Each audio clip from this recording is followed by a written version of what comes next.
Oke, mari kita bahas satu hal yang kelihatannya rumit, tapi sebenarnya bisa kita taklukkan bareng-bareng.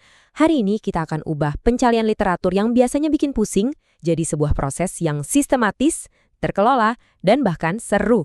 Siap? Kita mulai. Pernah nggak sih di awal-awal proyek riset, Anda buka laptop, terus ngeliat lautan jurnal dan artikel, bingung mau mulai dari mana? Tenang, Anda nggak sendirian kok. Ini tantangan yang umum banget di dunia akademik. Gini deh, biar lebih asyik, kita pakai perumpamaan ya. Anggap aja pencarian literatur ini kayak petualangan seorang peneliti buat mencari harta karun pengetahuan. Nah, panduan yang akan kita bahas ini adalah peta Anda. Baik, kita masuk ke bagian pertama. Petualangan ini tuh bukan cuma soal ngumpulin bahan bacaan. Sama sekali bukan. Ini tentang memahami keseluruhan lanskap sebuah topik. Melihat apa aja sih yang udah ditemukan orang lain. Dan yang paling penting, di mana kita bisa kasih kontribusi baru. Nah, ini dia harta karun yang kita cari. Setiap petualangan riset yang bagus itu tujuannya ya ini. Pertama, paham riset sebelumnya. Kedua, nemuin research gap atau celah pertanyaan yang belum kejawab yang bisa kita isi. Ketiga, bangun fondasi teori yang kokoh buat argumen kita. Dan terakhir tentunya, mastiin kita nggak ngerjain ulang sesuatu yang udah pernah dikerjain orang. Oke, setiap penjelajah butuh peralatan yang pas kan? Di bagian kedua ini, kita akan bongkar tas perlengkapan kita. Isinya, tentu saja, mesin pencari dan database akademik yang paling bisa diandalkan.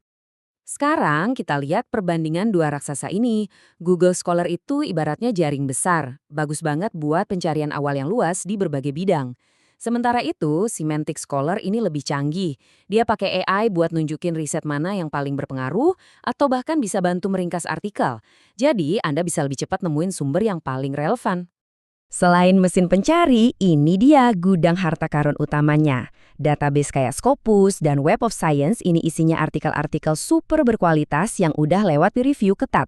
Artinya, setiap tulisan di sana udah diperiksa dan divalidasi oleh para ahli di bidangnya. Disinilah tempatnya sumber-sumber paling kredibel. Oke, peralatannya udah ada. Sekarang, gimana cara pakainya biar efektif? Di bagian ini, kita akan fokus ke teknik inti buat menavigasi lautan informasi ini.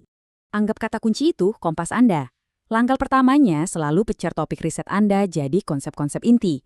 Contohnya, kalau topiknya pembelajaran digital dalam pendidikan Islam, ya kata kunci utamanya jelas pembelajaran digital, mungkin juga pembelajaran online, dan pastinya pendidikan Islam. Ini dia mantra pertama kita, operator boolean AND. Simpelnya, kalau Anda pakai AND, Anda kasih perintah ke mesin pencari, tolong tampilkan hasil yang ada semua kata kunci ini. Hasilnya, jauh lebih sedikit tapi super fokus dan relevan. Mantra berikutnya, OR. Nah, ini kebalikannya. Gunakan OR untuk menggabungkan sinonim atau istilah yang mirip. Tujuannya buat memperluas jaring pencarian, biar Anda nggak kelewatan artikel penting yang mungkin pakai istilah berbeda. Dan mantra terakhir, NOT. Anggap ini sebagai filter buat membersihkan hasil pencarian Anda. Pakai NOT untuk membuang istilah yang nggak relevan. Jadi kalau kita gabungkan semua, pencarian kita bisa jadi begini.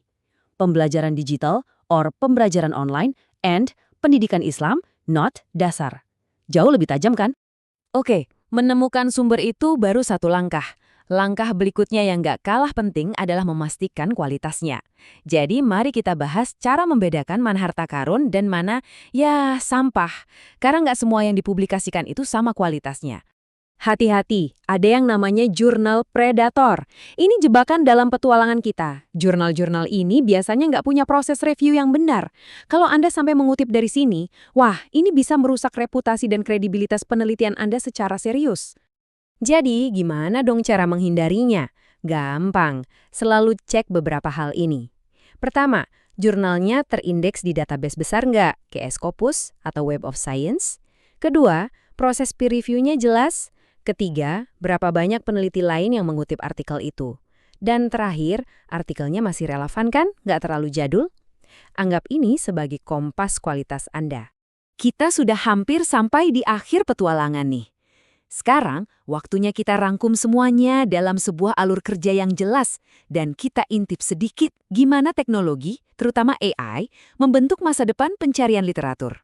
Dan inilah peta Anda secara utuh terangkum dalam 5 langkah sederhana. Mulai dari menentukan topik, lanjut identifikasi kata kunci, cari di database, evaluasi kualitasnya, dan terakhir, rangkai semuanya dalam sebuah tinjauan pustaka yang solid.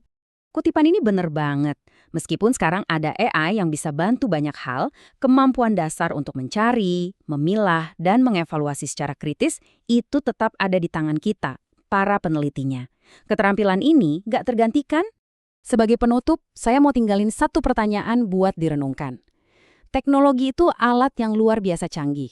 Tapi pada akhirnya, yang mendorong penemuan sejati itu adalah rasa ingin tahu manusia, pemikiran kritis kita, dan kemampuan kita untuk bertanya kenapa dan bagaimana kalau bisa.